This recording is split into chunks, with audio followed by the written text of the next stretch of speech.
So we'll get started. If those of you don't know me, I'll probably insult just about everyone in the room at least once, so just know that it's not intentional. I'm a little irreverent at times, and I wanted to start off with essentially how we do what we do, how we find watchdog stories, how we get creative and think outside the box. And so normally I talk to reporters, and I do these sessions somewhat around the country and for News Train, actually, and I think it's been fairly successful. And it's geared to reporters, and so I'm trying to think about what editors would like to hear about, what they need to hear about. And so what reinforces, I think, what we're struggling against nationwide is when I came here on the flight, and they don't give out free newspapers on the airplane anymore, or at all. They give out free Wi-Fi. And I was looking around how many people had newspapers on the plane versus iPads and Kindles, and it's fairly phenomenal now where you're seeing, young and old carrying the Kindles and the iPads, and everyone's consuming news in a lot of different ways. And so it makes you think, how are we going to stand out? Papers like the Seattle Times or the Tennessean here, how do you provide that unique content? How do you do it quickly on a budget? And how do you instill that into reporters, that kind of visionary kind of information? Now, a little bit about myself. I started off as a copy boy in 1981 at the Columbus Dispatch. I set up the Christmas tree. I delivered the mail. I got the lunch for Luke Feck, who was the editor, who actually tipped me 50 cents once in a while and would say, "I know what it's like to be in college." So that was my beginning into journalism. And I was telling Alan Miller, who were colleagues from the Dispatch. I worked there 13 years before I went off to the Chicago Tribune. And most of what I've learned, most of the skill set that I have here in journalism, although I keep developing it, of course, I learned in my first 4 or 5 years at the Columbus Dispatch on the police beat. So a lot of what I'm going to talk about today is my first 4 or 5 years and the techniques and strategies that go into that, because I think that's where a lot of reporters are at, and I think that's where the fundamentals are. The thing that you see up here, deciphering editors, it's as I've progressed from the Dispatch to the Chicago Tribune to the Seattle Times, I've learned that editors have their own sort of language, and you have to adjust as a reporter. So I thought I'd start off with some quick lessons that I've learned. When I went to the Chicago Tribune, and I turned in a story. One of my first stories, my editor actually wrote this in the margin along one of my paragraphs on the investigative team at Chicago Tribune. And clearly, you can see he was confused by my paragraph. And no translation needed. And when I went to the Seattle Times, however, they speak differently there. So instead of the kind of blunt, brusque style of the Chicago Tribune, in Seattle, I can see what you're trying to do here, but I don't think it works. It's very passive-aggressive in Seattle. And of course, the translation, there's no way in hell this is going into the paper. But they'll never say that in Seattle. In Chicago, and these are actual statements. I'm not making this up. One of my stories. This was Bob Blau, the investigations editor of Chicago Tribune, who's now the investigations editor for Bloomberg. What's this, Berens? Zen reporting? You're the only one who understands it. And so that was one of my paragraphs that he didn't particularly like. And at the Seattle Times, they would editors would never say something like that to a reporter. "Oh, that approach had a lot of merit. It was certainly worth. Good job." In translation, you wasted my time. Don't ever do it again. So probably the most epic quote I got was from the Columbus Dispatch, and it was from an editor named Bernie Karsko. And Alan will remember Bernie, but I came back from a fire scene, and there was a dead dog, and he asked me what the name of the dog was, and I didn't know. And I had to go back to the fire scene to determine the name of the dog. So translation, never go back to the newsroom without the name of a dead pet. Among the police beat reporters, we realized, of course, that if a pet died and we didn't know the name of the pet, we just didn't tell the editors that there was a dead pet in the fire. So one of the instrumental lessons that I've had in journalism came on the police beat, and there was a woman who was calling Columbus Police Department about once a week, and she talked about a death ray, and it was a beam of light that was coming out of the sky, and it would hit in the field behind her home, and it would hit a rabbit in the field, and the rabbit would keel over and die. And she would call in about once a week, once every few weeks, and say, "Hey, the death ray's back." And the death ray's hitting rabbits and it's killing rabbits from outer space. And so the police, got pissed off about all these calls from the woman. So eventually they called her a 16B, which is a psychiatric case in the 10 code. And they sent a cruiser out there to basically tell her, you got to stop filing these reports, you got to stop calling 911, et cetera. And so the officer, and I picked this story up sometime afterwards, but in his OR report, he wrote, I proceeded to the home at 1000, whatever the time it was, 1400, and I stopped in front of the home. I observed a beam of light come from the sky. I observed the beam of light hit the field behind the woman's home. I observed the beam of light hit the rabbit, and I observed the rabbit keel over and die. And so obviously the officer is writing, he actually wrote this in his OR report. And then, of course, what he wrote is, I also observed the police chopper up in the sky, and the guys were using the spotlight, the target shoot rabbits from the sky. And this was in the 1980s in Columbus. And the woman, all she is seeing is the beam of light and the rabbit dying. She's not seeing the chopper or hearing it, half a mile way up in the sky. And the officers, when they get bored, they would target shoot in the fields from the chopper. And I was doing a profile of one of the officers who had been in that chopper. That's how I came across the report and the story of the death ray. But it always stuck with me about perspective. And, no matter how stupid or lunatic the story seems, there may be some truth to it in some way. And so, true story. But I've always, that death ray story has always stuck with me. Now, I do have handouts here. And we don't have to get them right now, but if you want to get them later. And one of them is this one here.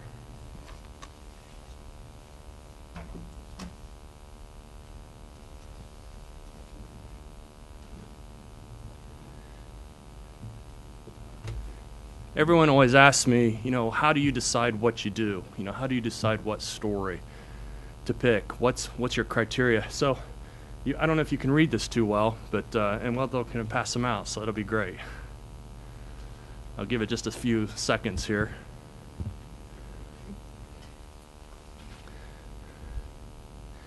This is a checklist that I use for determining discretionary stories. And it's been really popular with reporters around the country. I know some have called me up from all over saying how useful this has been to them. And there's nothing on here that none of you have thought of before or don't do probably already. But it's just sometimes seeing it on the list and seeing it on a piece of paper that really is helpful to think about. But I actually have a checklist of 10 items here. And when I get a story idea, I actually go down all 10 of these items and grade the story idea on a scale of 1 to 10 on each of these items. And this is how I often determine, when I have 3 or 4 different stories I could work on, and these are discretionary stories, these aren't breaking news stories, but these are discretionary enterprise watchdog stories. If I have 3 or 4 different ideas, which one's going to yield the best results for me and for our readers, more importantly? And it's surprising when you go around and you look at newspapers who've done these extraordinary time-consuming stories, and when you read them, they're ultimately very boring. And I don't know if you know any examples. I'm certainly not going to show them to you today. But there are lots of examples of really well-done stories, but they're just boring, or they're not relevant, or you can see that it was a market trying to do a story that really wasn't their story. Why is someone in Canada doing a story about green beans in Iowa, or something like that. So why? And so this checklist helps for me. It's just my personal checklist. Is there anyone who disagrees with anything on there or has something to add? Go ahead and let's just kind of contribute as we go along. But does anyone else have a checklist in their newsroom? Do you have a process for vetting your stories? What would be your process? Yeah, so you nod your head, so you're...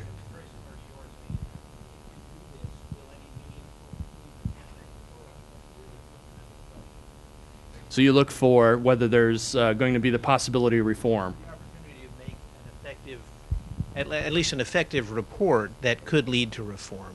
I don't see why you'd want to spend a year of your life on something that would make no material difference in the world. That's true. I think if you have multiple story ideas and one has potential to inform or create reform, you might want to go that route instead of the other story, which might be seemingly a little more interesting but not as relevant or as impactful or powerful. I think this helps. The one issue on here, the thing on the checklist which I mentioned yesterday, which is most important to me, is quantification. Can I count it? And I really want to know. That's really, if you look at some of the award-winning stories out there, for want of a better description, and compare it to stories, that don't quite meet that bar, one thing you'll notice is the quantification. The reporter spent time counting, or they found a way to define the universe. And so you get away from, we found some cases, or we found hundreds of cases, we found dozens of cases. No, if you read a lot of the stories I do, I'll say I found 417 cases, or I found 523, or 1,754. A lot of editors or papers might be tempted to say we found nearly 2,000. It's much more powerful to say we found 1,816. The specific number is much more powerful to the readers. And also, you're building sentences and paragraphs as you go, with this kind of quantification. So on this top 10 list, the one that's most important to me is quantification. Now, I want to be able to count it, and you'll see as we go along here, when we talk about some specific story ideas, why I think quantification makes your stories more powerful. And maybe it's just one paragraph. We're not talking about big projects here, and I'm not going to talk about the year-long project today. I'm going to try to talk about how to kind of do miniature projects, and then you can expand them to big projects if you want. So I took this story from the Tennessean. Is there anyone here from the Tennessean? Okay, good. I was thinking about how to represent the techniques that allow the bigger stories. And what's the most routine, mundane story that we all do, forever in a paper, and that's the car crash. And this was one, I can't even see. Boy, it's a little blurry, actually, isn't it? But it's just a few weeks ago, I think, right? Or a week ago? Last Friday, maybe, or something? Last week? Sorry, can't get my feet in under here. So, if I have a car crash in the city, how many have used the FARS database? Have you guys? Okay, so this is great. So here's a tool. If you haven't heard of this, let me tell you about it. And what I want to talk about is two different things, tools and repositories. And we mentioned again yesterday in the bigger session about tools and how important they are. But as a newsroom, it's important to get these tools and develop them and learn about them before you need them. But the FARS database, on its surface, is a pretty routine data set. It's available free through the federal government. You can also purchase it on disks. It comes in multiple pieces. It's a very sophisticated database. So essentially, the federal government keeps hundreds of pieces of information on every fatal car crash in America. I mean, hundreds of different pieces of information, from the weight of the car to the color of the car to the weather conditions to what was the nature of the crash, how many pedestrians were hurt, what kind of pedestrians, were they children, were they in car seats, were they not in car seats. So that crash story that we were looking at, here's kills a 21-month-old. This is a child who I think was not restrained properly in a car seat, and I have to remember the circumstances, but I think he may have even rolled over the child accidentally who got outside the car. So with the fatal accident reporting system, if you develop this tool, if you get this into your newsroom, and a lot of newsrooms keep this updated annually just so they can use it on a flash, you can start doing watchdog stories right from a breaking news incident. So what can you do? Here's some basic stories. How many children die outside of car seats each year? How often do drivers roll over on a pedestrian? You could find out if that's a commonality in your area. Actually, I've heard in Florida, if you're from there, that one of the number one causes of pedestrian deaths are elderly couples driving over each other in the driveway, usually up against the garage. I know it sounds, traumatic, but apparently a reporter down there told me it happens all the time, where someone's rolling over somebody. So that might be pertinent for your area. How many children die? What's the most dangerous intersection? I mean, you see that story a lot on TV or newspapers, and while that's a kind of cliche story to some extent, readers love it. It's a good daily story, and why not do that once in a while? And once you get used to using this tool for these kinds of simple stories, the most dangerous intersection, then you can start thinking a little bit more about outside the box. And this is where the creativity comes in with using these tools. On the surface, this tool seems very, very cut and dry. Car wrecks, how many, where, who, why, that sort of thing.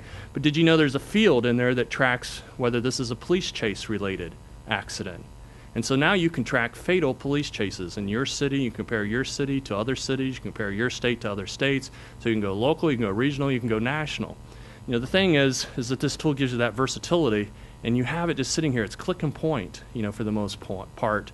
So you just need to get familiar how to use the tool. There's lots of people out there who've used it and can help. For instance, the Tennessean here, apparently, do you have the database in-house, or do you just access it online? We've accessed it online. And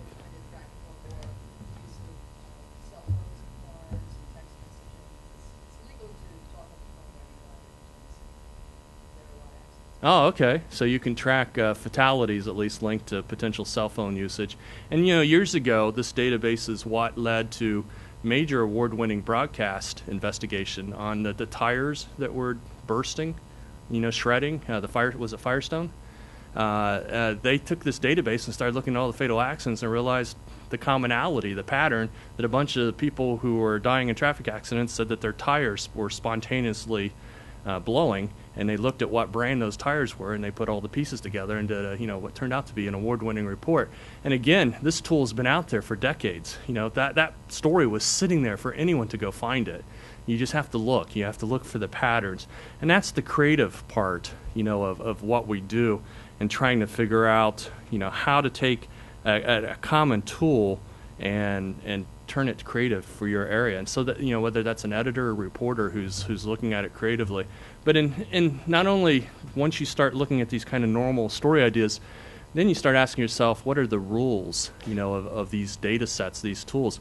And what you'll find out with the FARS database, there's some significant caveats. For instance, if you're pursuing police chases, and as I did back in the 90s, I guess, at the Columbus Dispatch, using this data set, we found out that if a police officer intentionally crashes into the suspect, they actually call it the pit maneuver, the pursuit intercept technique, I believe. It's where they hit the rear of the car and cause it to spin out. Well, the FARS database doesn't count that as a traffic accident because the officer did it intentionally. So that doesn't get recorded in the database. If there's a fatal accident on a mall parking lot, they don't count that because it's not on public property, it's on private property. So some interesting caveats which can create their own kinds of stories.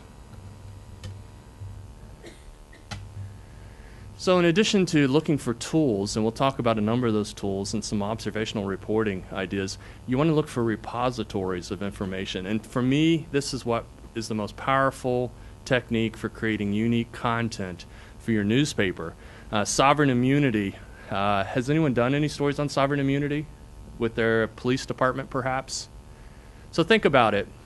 Where I'm kind of playing off the car crash theme here, but I'm doing stories on car crashes, and I've done the FARS database, most dangerous intersection, and I've done all those kind of routine stories. I've looked for some unique ones. And I start thinking, I wonder how often police cars crash. Not just killing people. I just wonder how many times they crash. So what I do as a reporter is I look for repositories of information. A repository is a record set. And so I'm trying to look for data that I can create myself. And so what you can do with sovereign immunity is you can go to your city police departments. They have a division for their accident investigation, and they track every police car that's crashed. And you go and say, I'd like to see all those records. I'd like to see how many times a police officer crashed and why.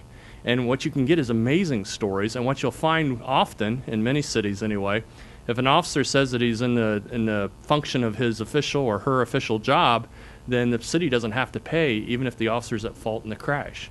And so again, back in Columbus, I was able to look at police cruisers that were ramming into people.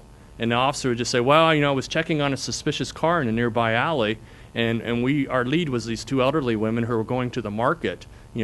They were somewhat poor, and they couldn't afford to replace their car even with the insurance. The officer demolished the car. Both were severely injured in the crash, and it was just an officer who blew through a stop sign, had no siren, no lights. And so you get these really powerful stories, but think of the watchdog potential of just getting that repository records. You're not sure where it'll lead you, but it's going to lead you someplace good, probably. You're going to have a minimum story. And if you go back to the checklist, this is sort of the philosophy.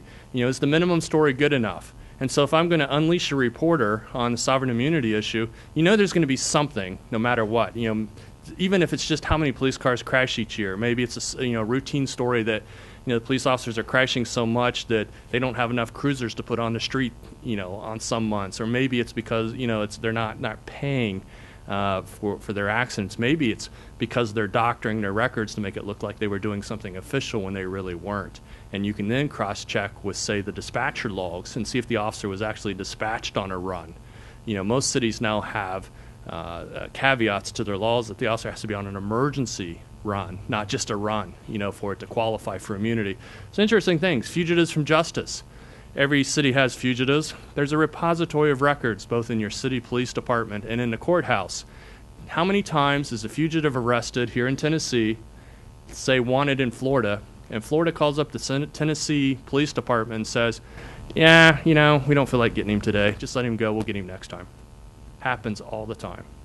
You'd be surprised how often fugitives are caught and states decide that they don't want to pay the money to come and get them. Particularly, like in Florida, aggravated drug trafficking is a dime a dozen charge, so they don't consider that a real major charge to go running around the country to go pick up people. Armed robbery out of New York, they're not going to come to Seattle to get those guys often. Sometimes they will. Things change. It depends on who's in charge. But all you have to do is find out. Every city has a fugitive squad. Go look at their records. Find out how many fugitives are arrested. You can go to the jail and look at the jail slates and see how many people are arrested, being held on fugitive warrant. And then find out whether they're actually picked up or not. Now, I did this story back in the 90s again at the Columbus Dispatch, and I know other papers around the country have done pieces on it, and 60 Minutes did a piece after my series in the 90s, and 60 Minutes didn't want to look like they were duplicating the Columbus Dispatch, so they went to Las Vegas. After consulting with us, they spent a week with us at this Columbus. They went to Las Vegas and just hung outside the jail, and here's fugitives coming outside, being released from the jail because New Jersey wouldn't come and pick them up. And they interviewed this guy, said, are you surprised they released you? He goes, hell yes, I'm wanted for felonies. I can't believe they let me go. And so again, just think the kind of story that this might be for your local community. And maybe this isn't the story that it interests you. Maybe it's not relevant to you. But think about all these repositories that are just sitting beneath you. Jailing the homeless. This was another big, easy story to do if you want to put the work into it. And again, it's looking at the repository. Every court has a data set. You go to the data set or the jail slates, for instance. Let's say you get a year's worth of jail information, who's been jailed and where they come from. What you do is you take the addresses of all the homeless centers and you run them against the addresses of every person arrested, and they'll either have the address of the homeless center for their arresting address, or they'll say just streets of Columbus or streets of Nashville for their address. And this way now you have a population of homeless people who've been arrested. And what we found at Columbus when we did this again decades ago, we found that the majority of homeless people were being arrested for jaywalking and for real minor misdemeanor things. Actually, most of them were being arrested for tickets, for failure to pay tickets. And so I spent some time down in the jail and tried to figure out why is the police bothering arresting all these homeless people all the time? And it turned out that the answer was loneliness, that these officers were working in single officer cruisers and they got bored on their shift because they're by themselves in the cruiser. But if they could arrest somebody, they got to go down to the jail, and the booking process took 2 to 3 hours, and all these officers were down there at the jail having coffee and having conversations like the water cooler, for cops. And so it was in their best interest to try to arrest as many of these crappy little charges as they could, and they picked on the homeless people as a way to kind of do their social hour. Vice Squad, here's just creative ways of thinking, and this is what my point of all this isn't the specific stories, but the creative ways of thinking of all these repositories that are sitting in your towns or your cities, or no matter how big or how small, all this stuff is just sitting there waiting to be plucked. Vice Squad, I don't know if they still use the term, but that's the undercover guys that investigate prostitution and underage alcohol in bars. So every police department, at least they used to, it's been a while since I've covered cops as a beat, but has a unit that does this kind of enforcement. So what we did in Columbus is we said, we'd like to see your receipts. We'd like to see how much alcohol you're drinking. And we had gotten a tip that the Vice Squad was getting drunk on duty, and that there was one big party every night for them, and that they weren't doing that much enforcement. So, pretty easy. We got all the receipts. We got an Excel spreadsheet, and we computerized all their receipts. And we saw that, Officer A was having 12 drinks a night. Officer B was having 8 drinks a night. And they were a mix of, hard liquor and beer. And so, clearly if they're drinking all those drinks, they're drunk. But when we went to the police chief and asked him, what's going on here? It looks like your vice squad guys are drinking a ton on duty. He said, let me check into it, and I'll get back to you. And when he got back to us in 2 days, he goes, well, I checked with the vice squad, and it turns out they're not actually drinking the drinks. They're secretly pouring them on the ground after they buy them at the bars. So how would you defeat that? Anyone have an idea on how you would, what next step in the story there is? Any reporters here? Go to the bars. So we went to the bars, and we talked to the owners, and the owners said, are you kidding me? I mean, if these guys come in 3 and 4 in a group, and if they're all pouring their drinks on the floor, it'd be a big river of booze running down the bar. I mean, there's no way they're pouring them out. But now I've got a he said, she said. So how do I think of a records repository to figure out, how do I kind of surpass the cops' argument? So the object is, well, where are they drinking? Where are they buying this? Because if they're buying all these drinks, they must be doing a heck of a lot of enforcement. So you're looking for a new repository of information. The repository is, okay, here's all the bars that they bought from. Then we looked at all the enforcement actions of bars through the Liquor Control Commission. We realized the top 10 most visited bars by the Vice Squad had never had a citation in the history of the establishment.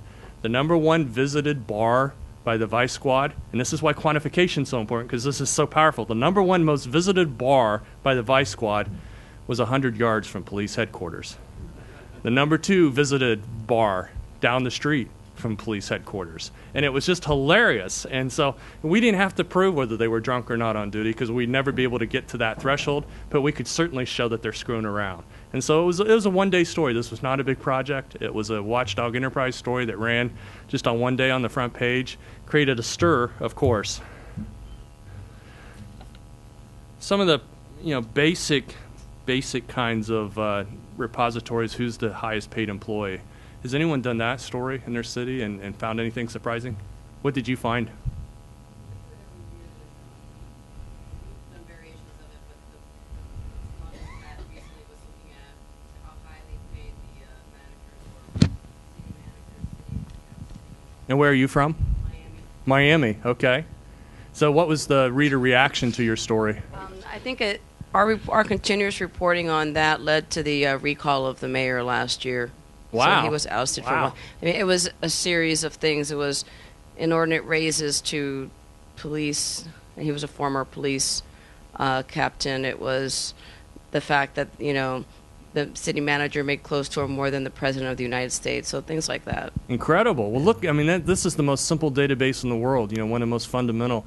And if you haven't done this, you should. You should pull your city and you should pull your state. It's an absolute public record.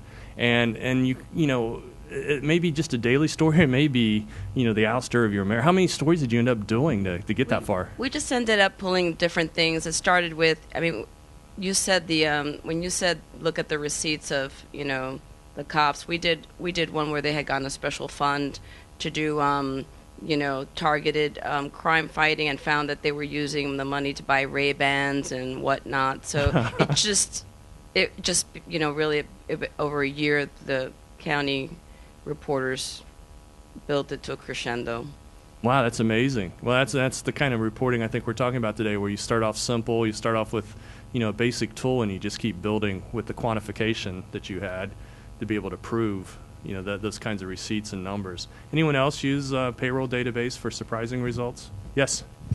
Here, just a second. He's going to bring the mic over to you. I'm going to try to do people on opposite side of the room so you can run back. I'm with the Detroit News.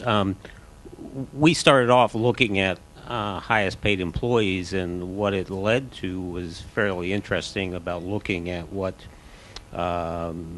appointees to the county commissioner were paid, and then that led to benefits and padding of pension stuff. And so there's an ongoing investigation of the county executive there, but it led to lots of revelations about severance payments. For instance, the economic development director of the Wayne County became the executive director of the airport. And when she left voluntarily, she got a $700,000 severance payment, and which was very odd, and it then led to finding out that the whole search committee, she had no experience in airport management, but it was smoothed over. That's to fantastic. legal aid. Well, So- there's some good resources here then for everyone to talk to, if you want to get their viewpoints and how they did it. But again, this is a very simple database. And the thing about these databases is it levels the playing field, because it doesn't matter if you're a 10,000 circulation or a 10 million circulation paper. The data is the data. You can do the same story as anyone else, because it's about the information, not the size of your paper. And so it's a matter of learning these tools. One of the reasons, there's all kinds of twists. The classic story with the database was a Dayton Daily News so long ago, where they did the city database, and they found that the highest paid employee in the city was a janitor. And they were trying to figure out, how could the janitor be higher than the mayor or anyone else? And it turned out he was the guy who flipped on the lights on City Hall council meetings every week. And his job was to flip them on and flip them off, and it was a union rule thing. So he got to stand there for 6 or 7 hours on OT, every time there was a city council meeting. So he collected all this overtime just to flip the light switch off and on. On a state level, often the highest paid employees are prison psychiatrists. That can create its own kinds of stories. So anyway, you never know what you're going to find. The other thing I use these payroll lists for is for sources. I look, when I'm doing a story on any kind of city or state agency, I get the payroll database and I look for everyone who's retired within the last 6 months, and then I give them a call, because they've just left and now they're free to talk. And boy, some of these people will talk, and they'll have records, and they're upset or whatever. It's a great way to find sources within a department. I want to briefly talk about a little bit more difficult tool, a little more esoteric tool, but it's easy. In Washington, there's 13, 14 states that have this tool, and it's worth mentioning. Tennessee, I believe, has this tool. Have you used the inpatient hospital database? And I see you nodding. So, in Texas, okay. So Texas is one of the states. In Washington, it's about $50 a year. I think California has it, Florida has it. What is this? It's a tool. And if you have access to this, or if you can try to fight, every state does this, just some make it readily available, some don't. It's called the Inpatient Hospital Discharge Data System. It is the most valuable database I have ever come across. And it's fairly simple. What is it? It's a roster of every patient who's admitted to every hospital in your state. It's a list of whether they were on Medicaid or insurance. Did they come in through the emergency room? Did they come in through the prison? Did it come in through a nursing home? What was their diagnosis code? So you get 10 fields of information, 10 different ways that they could be diagnosed. And what were their prognosis codes? What were they treated for? Here's their treatment codes. How much did it cost? Everything's broken down by cost. It has some demographic information. It depends on the state that makes it available. But I know Florida has this database, because I've used Florida's, I've used California's, I've used New York's. Illinois has it. Washington, I'm not sure exactly. 13, 14 states. But think about it. You have a data set of every patient hospitalized. So in Tennessee, I started looking, and I'm just using this as a base since we're here. They have some information off their Department of Health website. They even have broken down what they call this inpatient data on car crashes. So we're back to our car crashes again. But you want to know what the economic toll, the healthcare toll of car crashes are. The state here in Tennessee, anyway, has broken it down by region, and you can do some minute analysis. Of course, my philosophy is, why let them do the analysis? I'd rather be in charge of the numbers, and I'd like to do things. But what kinds of stories can you do with this hospital data? You can think, I tell reporters there's at least 1,000 different stories in there, and some of the stories I've done recently in the last couple of years, I've relied on this data, and it's sort of been my secret weapon, because a lot of people don't know about this tool, or a lot of people don't think about how to use it. But here's some stories that are sitting in this database. How many times does a person go in for open heart surgery and contract an infection inside a hospital, and then their sternum has to be cut out because it's so infected? You can figure that out with this data. How many times were sponges left in a body following surgery? It's a data set. There's a marker. There's actually, for diagnosis codes, there are about 18,000 diagnosis codes available for doctors to choose from the code. There's a diagnosis code. We left a sponge in the body, and they put it in the database. We cut the wrong limb off. It's in the database. It's just sitting there waiting to be discovered. how many cases of MRSA, that's methicillin-resistant Staphylococcus A, how many of those MRSA antibiotic-resistant germs killed people in your state? If you have tracked anything that I've done, if you go to the Seattle Times website, you'll see a story, a project I did on MRSA, which was an award-winning series, won a lot of stuff around the nation. And I used this data set to show, while the state of Washington's telling the public, there are maybe 5 or 6 MRSA cases from hospitals this last year, we found hundreds. And we used this data set of self-reported data by the hospitals to show that there are hundreds of fatal MRSA cases each year. And this turned into a major explosion for the state and created, changes in law. And we found that there was a way to test for MRSA, a $20 nasal swab test that hospitals were refusing to do to determine whether someone had it. And people were coming in infected, or they'd get the germ inside the hospital more often than not. And so while all the focus was on community MRSA, and this was at the height when people were shutting down their schools and playgrounds or becoming danger zones and don't go into the gym, don't touch anything, the majority of MRSA cases were being spread and proliferated inside hospitals. And we started looking at, how infection control policies impact this kind of thing. But again, you start off with the tool and look at all the different kinds of stories. I could go for an hour talking about all the variations of stories just with this one tool. And so again, that's the secret, I think, of newsrooms that routinely do Watchdog stuff, and you look at maybe with envy and say, how do they keep doing these great stories? How do they come up with these ideas? Where are they getting this stuff at?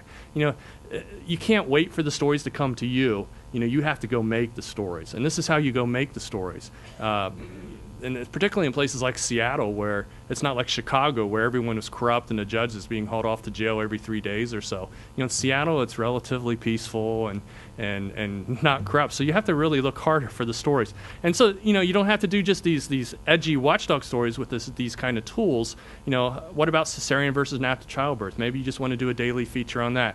How many charity cases do your hospitals treat? What they say is one thing, what they put in the data that they have to report to the federal government may be another. And so they actually have a code for this was charity care, this was charity care, and you can track and see who were the charity care cases.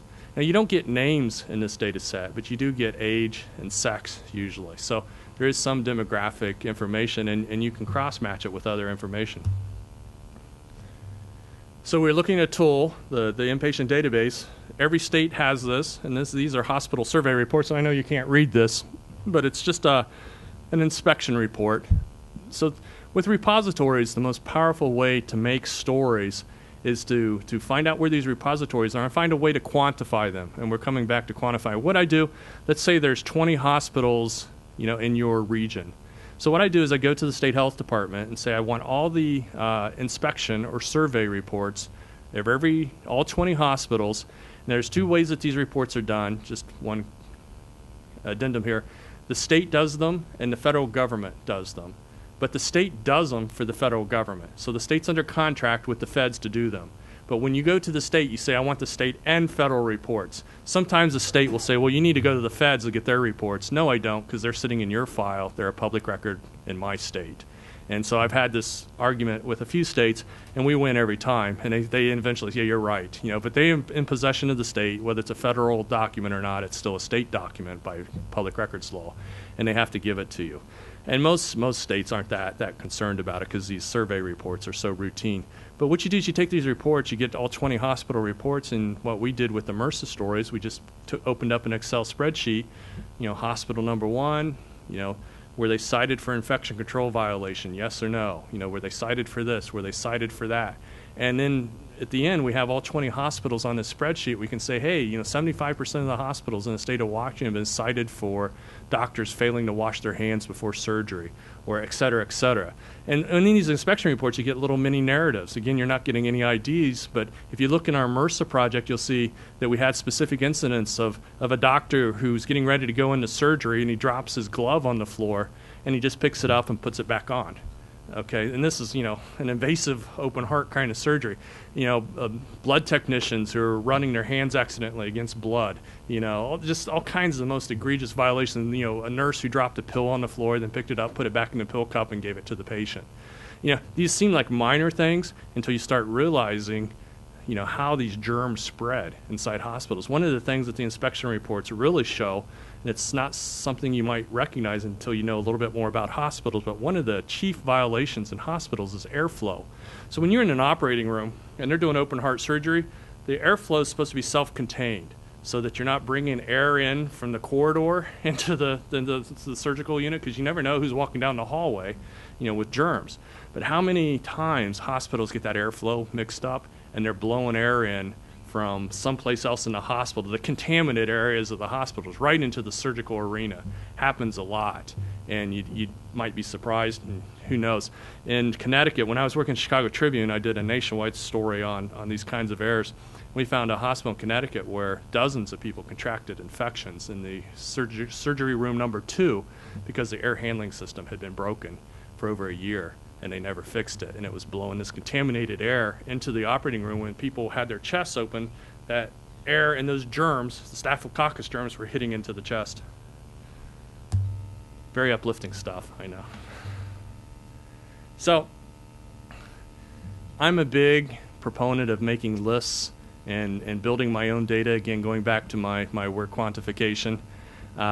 This was a story that's so simple and yet can be very powerful. And it started off with a state highway patrol trooper told me, "Hey, Mike, did you know," well, actually it was an FBI agent told me this. An FBI agent just casually said, "Hey, Mike, did you know at any given time in America there are 50 serial killers on the loose?" And I said, "Nah, that can't be right." So by definition, a serial killer is anyone who kills 3 or more people in unrelated homicides. And I started looking around in LexisNexis at the time, the equivalent of that, I think it was called ViewText at the time, and realized, yeah, there are a couple dozen serial killer sprees out there across America. So I'm thinking, just law of averages, there's got to be at least one in Ohio. It's got to be one, if there's that many out there. So I just started computerizing on an Excel spreadsheet every unsolved homicide involving women, because that was the victim of choice for a serial killer. And I started in Central Ohio and called up the agencies. I looked at news clips, stories a body was found, and it was pretty easy to call up the department and say, how many unsolved homicides do you have? Then I started expanding the area. Then I would hit a detective or two and said, "Hey, I heard about a similar homicide up in this county and that county." So the short of the story is, by creating this Excel spreadsheet and just calling up department by department, county by county, I eventually did the whole state, and I started getting such a good pattern that I did a couple states and ended up doing, as you can see on the map here, this kind of swath in the Midwest towards the East Coast. And I ended up doing a story about how there were 9 killings where the circumstances, the MO of the deaths were identical. I mean, just not almost identical, but identical. Each and every one of the women were a truck stop prostitute. Not a city prostitute, but a truck stop prostitute. 3 of the women had disappeared from the same truck stop over a period of a year. All the women's bodies were found in the middle of the roadway, not 100 feet off the road or in a ditch off the side, but right on the road. All of them were missing key pieces of their clothing.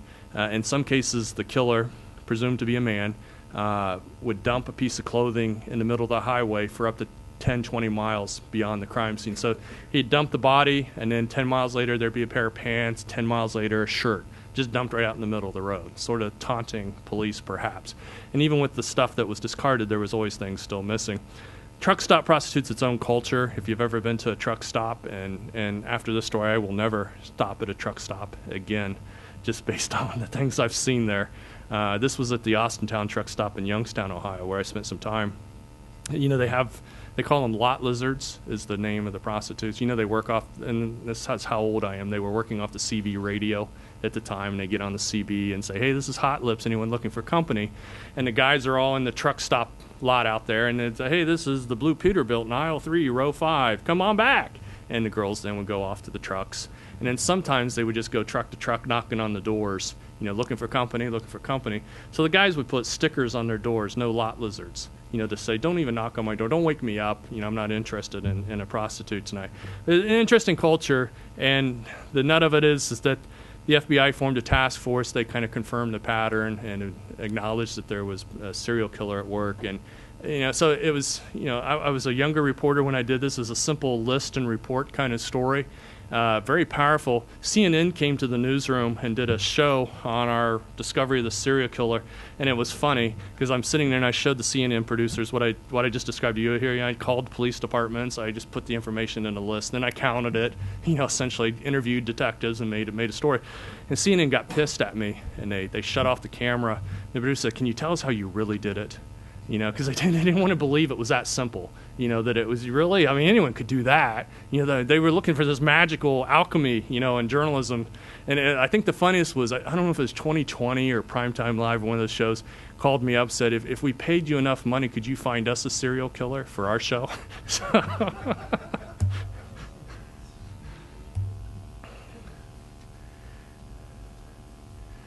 So I'm going to race along here. I've got so much stuff. Okay, I have a website with all these handouts that you have today plus more. It's called watchdogreporter.com. So it's just kind of a training website. It's nothing fancy. But on there I have some tools that I'm starting to develop, and I'll update monthly. One of the things I wanted to talk about, here's another tool, the Inspector General Exclusions Database. Here's a great local tool that you can do multiple kinds of stories with. Most people, I think, or most reporters that I've come across didn't know this existed. It's available for download off the web for free. So you don't even have to order it. You just download the raw data. It goes into a spreadsheet. What it is every healthcare provider in America who violates the law can lose their Medicaid, Medicare eligibility. And if they are, they're put on an exclusions watch list or exclusion checklist here. So here's a sample. When I did a news train in Utah, I ran the Utah one for them real quickly. So here's what you're looking at. But here's the names of people who've been ousted from federal licensing for abuse of patients. So what can you do with this? You can take these names and find out what are they doing now. And you'll find out that these people are still working in healthcare someplace. Just because they've lost their Medicaid, Medicare certification doesn't mean that they can't work. And they don't necessarily lose their health license. And so it's interesting, you start comparing, well, how are they still licensed in the state of Tennessee, but they're not allowed to collect money from the federal government because of an abuse charge. So they break them down by different kinds of categories. There's abuse. Here's providers who've been ousted for felony drug convictions. So where are these guys at? Working in your school system? Are they the school nurse? Are they a school doctor? Are they a paramedic? Where are all these drug abusers at? And these, again, convicted drug abusers. If you want to do something, a little off the beaten path, you don't have to do the gotcha story. You can do, here's how many people have been knocked off the federal reimbursement list because they defaulted on their student loans. So if you want to do a more enterprise feature story on the high price of education and how tough it is to become a doctor, well, here's a list of names and locations of all the practitioners who can't afford to be, what they've trained their life to be. So there's, I'm sure some great featured tragic stories here of people who want to be doctors who've lost their licensing because they can't afford to pay back their loan. It's called the Inspector General Exclusions Database. If you go, again, to my training website, I have what's called Web Spotlight, and I have a whole page that describes what this is, how to use it. It's got links to the data, links to the file layouts, the manuals on what it is, and links to people who've used it in stories. So it's again, just another tool that anyone, any paper can use. And you can do, again, there's these basic stories, as you can see. Where are these people now? I never quote a healthcare person in any story until I've run them through these data sets, because I don't want to be featuring some guy that I find out later, has a felony drug conviction. Here's another data set, and just another tool. I'm going to whip these off really quickly. This is the MOD database. Again, it's available online. It's through the FDA, but this is essentially a data set of every person who believes that a medical device has failed. This includes bed rails, toilet seats, syringes, heart pumps, IV lines, anything that can be constituted as a medical product. But the FDA keeps these voluntary reports in a massive database, which they call MAUDE, M-A-U-D-E. And this data set is available for free. It's somewhat complex, and its caveat is it's a voluntary reported system. So it's not necessarily inclusive, but what a great trend marker this thing can be. For instance, and this is how I used it as a twist at the Chicago Tribune, So yes, let's say you're hearing reports that a certain IV pump malfunctions and people are dying because too much morphine is going into the body because the IV pump malfunctioned. So you go into the MOD database and say, I want to look up the Baxter, 2300 IV pump, whatever the number is. And you can look it up by the specific model number. And then you get a list of all the reports of where this pump has malfunctioned. So what I started looking at is there's a creative twist. Because as I started looking at the reports, I started realizing, as I looked at the disposition of each case, they would say, well, we realized that the pump didn't malfunction, it was user error. And I kept seeing this all the time. And I thought, well, maybe that's just the manufacturers trying to hide that there's a defect in the pump. But I saw a lot of these reports were dismissed as user error. So I did some more reporting, called some people in the field, and I found out, a lot of these infusion pump deaths are user error. In fact, there's a term for it. They call it death by decimal. And again, think about how this is going to play in your paper. I mean, this is really powerful, descriptive stuff. But it turns out overworked, harried nurses, particularly in the hospital environment, when they're going to punch in your IV and you're supposed to get, say, 1.23 milligrams of morphine per hour, and they hit 12.3, not 1.23. They've got the decimal point in the wrong spot. And now you're getting a gush of morphine. You're going to be dead in the hour. And they walk away and no one checks on you. And so they call it death by decimal. It happens so often and more than you know. And a lot of those reports and their locations are sitting in this database. How many people choke to death on bed rails? Some of the MOD data can help get you to some of that aggregate, some of that quantification. So I could talk about MOD for an hour just by itself. What I'm trying to reinforce, and the key is you need to go find these tools before you need them. You got to know that they're out there and recognize that all this stuff's sitting there waiting for you, most of it free. NICAR? Sure. Well, I have a data handout on my website, and I mentioned IRE, NICAR. IRE is investigative reporters and editors, and NICAR is the computer reporting division of IRE. The point is, you don't have to be alone. You've never done this stuff before. You don't know how to work a spreadsheet. You don't know how to import data.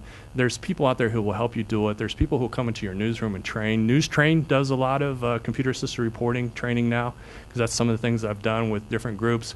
It's very easy, and it is a necessity. But there are NICAR, IRE, many newsrooms call them up on deadline, said, we need to know how many small planes crashed in our state last year. And IRE and NICAR will sometimes do that data run for you. You can pay them a minimal fee, or they'll do it for free often. So a really good resource, but no, you're not alone. Department of Health licensing, this is something that's sitting in every state. And again, some of these things seem really simple. Just the key is thinking about them creatively. It's not the tool, it's how you use it. I mean, I think of it as like a table saw. In the hands of some people, a table saw is, I can cut wood in half. Other people can create, a china cabinet with their table saw. So, it's how you use the tool that matters. The tool is the simple part. But State Department of Health licensing data. And this was a story that I did, was a finalist for Pulitzer a couple of years ago. And it was a simple story. I was going through the website of state licensing actions, that press release they put out once a week or once a month on your state licensing. And I noticed that there was this physician who was charged with sexual misconduct. And I thought, wow, how does a guy go through college and then 4 years in med school and internships, and then the guy gets his kicks off a touch in someone's breast during an exam? Really? I mean, how often does that happen? Why? I only saw 1 or 2 cases of it. And so I asked the State Department of Health, I said, well, how often does a healthcare provider get charged with sexual misconduct? And they said, well, it happens so infrequently that we don't even count it. It's not even one of our categories of discipline because it's so rare. I mean, and it made sense. Yeah, I can't believe it's that prevalent. But, I said, can I have your data set? And all this is, I want every person that you've licensed for the last 10 years. I want their license number. I want their license category, what's physician, nurse, nursing assistant. And I want to know what their disciplinary action was, whether it was upheld or dismissed, et cetera. So it was about 10 pieces of information per provider. And when I ran this data and then coupled it with paper records, we found about 550 healthcare providers who had been charged with sexual misconduct. We also found that the state let them off in the majority of the time, or came up with these bizarre justifications. And the one that was the most interesting was a physician who had been fondling women during their exams. And so they said, you can continue treating patients, and you can continue treating any woman who's age 50 or older. And they actually put this in writing. I mean, and so this is what I love about my job. It's like plucking, gold nuggets. I mean, it's sitting in their own records, and there's no sources said here. You don't have to do, deep throats in a garage. I mean, it's sitting in their own records. And when you slap these records down in an interview and say, I'm not making this crap up, you guys wrote it. And it's just amazing. There's a whole bunch of these cases. So a woman who's 49 years old is too sexually tempting for the doctor, but if she's 50, go ahead. What was their reasoning? How did you make it 50 and not 48 or 47? And so it turns you get the story. So anyway, there was a lot of things that came out of the data. Which profession is the charged the most often with sexual molestation of their patients? Turns out it was registered counselors. And then you look, well, registered counselors, who are those guys? Turns out the state of Washington was issuing a registered counselor license to anyone that paid $100. And all of a sudden they get this registered counselor imprimatur, and it's like, are you kidding? And so all those things change, laws change, people lost jobs, that sort of thing. But it's all from a simple repository and tool. So I was looking here very quickly because we have 10 minutes max. And if I'm sitting here in Tennessee and I'm looking for stories, what am I going to look for? And so I like observational reporting. I just like going out cruising for information. And I had dinner last night with Allison Young. She's one of the award winners that'll be here at the lunch today. She's a fantastic investigative reporter from USA Today. She wrote a series this year called Ghost Factories, which is just one of those phenomenal 14-month efforts. But if you get a chance to talk to Allison about reporting, she's a great resource. But we were talking about, how do you tell people, how do you teach people to look for stories? And I'm not sure what the answer is. If you have it, I'd like to hear it later. How do you instill in reporters that creative eye? And so I'm just looking on the website here in Tennessee. I know you can't read this, but what it is, and it's unfortunate, it's off the website, and it's this woman here in Tennessee that's advertising health treatments with a device called the EPFX. Or QXCI, that goes by a number of things. And she lists herself as an RN here in Nashville, and she has a couple different things. There she is again, cosmic connections. And, we tend to glaze over these kinds of things on the web, perhaps. It's, another goofball thing. But, you start looking at these things. This device that she's advertising, this Lynn Strauss, RN, and she's got other initials behind her names, which I'm guessing are kind of made-up bogus initials. I ran her through your state licensing database. She's not registered as an RN as far as I can tell in the state of Tennessee, so I'm not sure where the RN's coming from. The device that she's advertising, you might be interested to know, is actually made by a wanted federal fugitive in Budapest right now by the name of Bill Nelson. And I know this because I went to Budapest and hunted him down a couple years ago for a story that I did. But this device is still being sold in every city in America, and there are people like her advertising its fraudulent impact, that it can cure things and purge you. But, maybe it's a one-day story, maybe it's a little mini project. But how are people like this opening, how are they operating so brazenly? How's a wanted federal fugitive still shipping medical devices into the United States? What are the loopholes that he's exploiting? How's the FDA condone it? A million stories and just sitting here under your nose. Another thing here in Tennessee, have you ever seen one of these True World food trucks? They're one of the number one suppliers of sushi in America. Do you know who True World Foods is? Have you ever heard of the Reverend Sun Moon? The Korean cult leader who just recently died, but his empire, he owns True World Foods. This cult, the mass marriages, all that sort of stuff, they own all these legitimate businesses. Well, they have a massive shipping operation in Alaska. They have this massive coast-to-coast shipping operation called True World Foods. But it's owned by a very controversial cult group, and this is how they make their profit. So, it may be a daily story, if you're interested, or just, who are these guys that supply all this food? So all this stuff's sitting around. I wanted to kind of wrap up here quickly. This was the memo I got, and I referenced it yesterday on the methadone series that I've done this last year. This was the first email I got. And yeah, you can read that a little bit. So the core story is that state agencies are allowed to perform therapeutic substitutions within drug classes, such as long-acting opioids, and generate preferred drug lists, i.e. pick a cheap drug based on a non-transparent rebates with pharma, so long as the State Pharmacy and Therapeutics Committee under Healthcare Authority determines there is no evidence that any drug within that class is any less safe than another. So I don't know, but that screams Pulitzer to me, you know. You know, so this is what first came to me, and he was referred to me by a source from a previous project that I'd done on an attorney. He said, "Oh, you should send Mike Berens a message if you're interested." So, you know, I'm going through here. The HCA must use a third party, Oregon Health Sciences University Evidence-Based Practice Center, and I'm looking at evidence review and flaws in logic, and I have no idea what he's talking about. But the gist of this is that the state, to save money, is picking the cheapest drug they can, and people are dying because of it. And so using the checklist that I have, and I just wanted to run through very quickly the thinking process, when I get a tip like this, one of the first things I did is I go to the DEA data, which is available for free online. I pumped it into a spreadsheet, and I tracked the use of methadone sales in every state, including our own. How's Washington compare? And what I saw in every state is massive upticks in the use of methadone for pain. You know, peaking, you know, in the early 2000s essentially, and going up each and every year. Actually, the consumption of methadone has gone up each and every year in most states.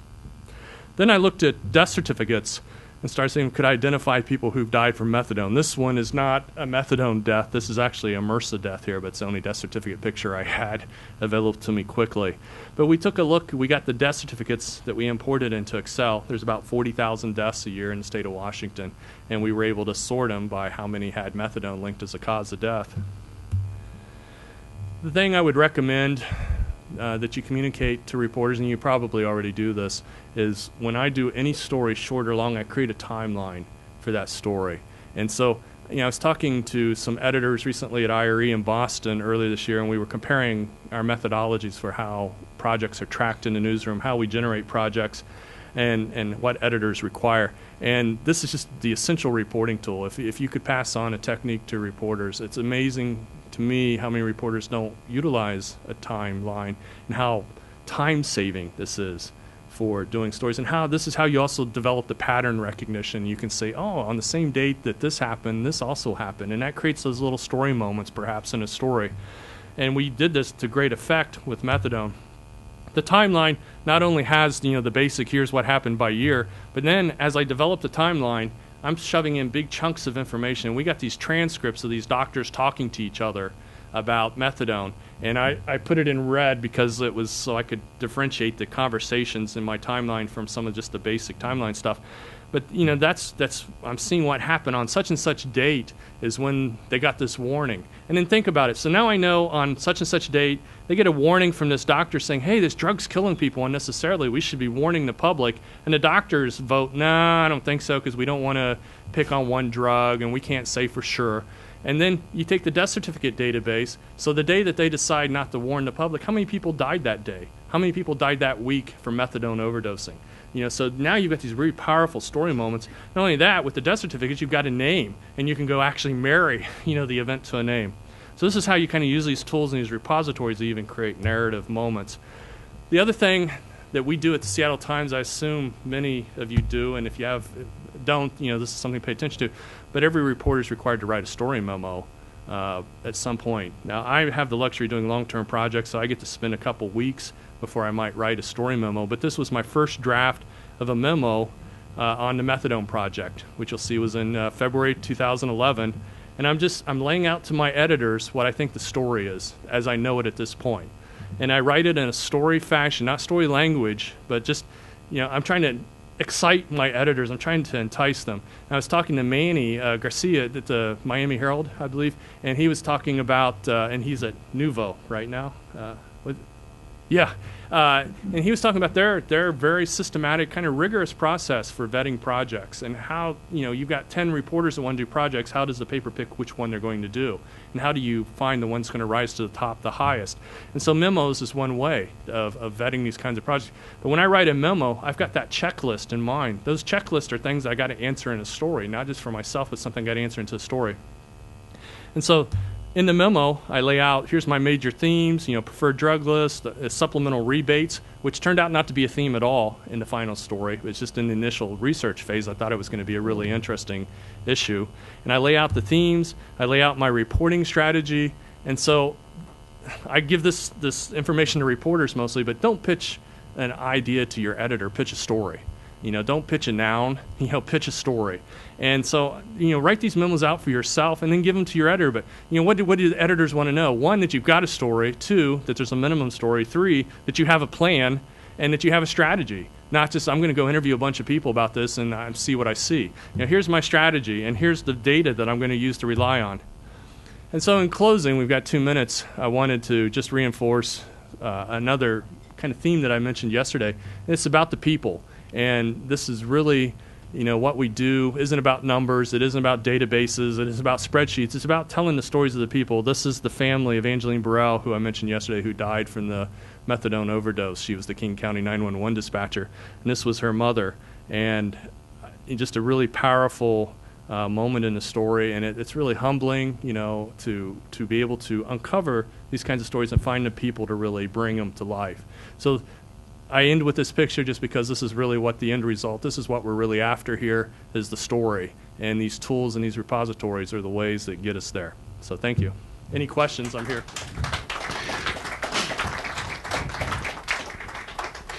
We have time for just one question. Okay. Michael, what's the most effective database training that we can give reporters in the newsroom? I would say NICAR is the most effective. And not to undermine NewsTrain, but NewsTrain's a broader-based training regimen, covers a lot of different bases. NICAR, specifically computer-assisted reporting.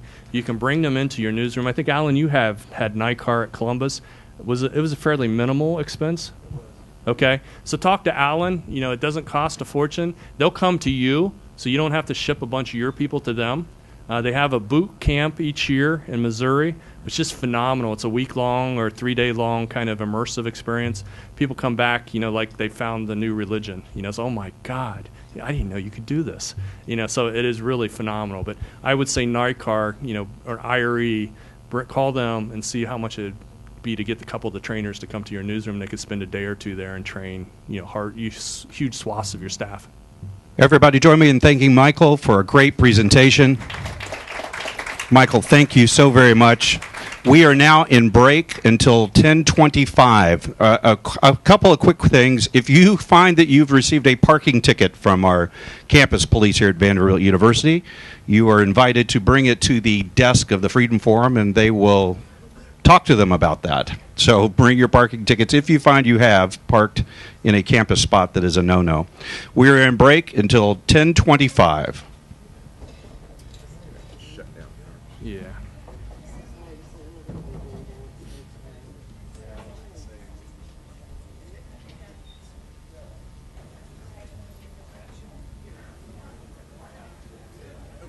Thank you.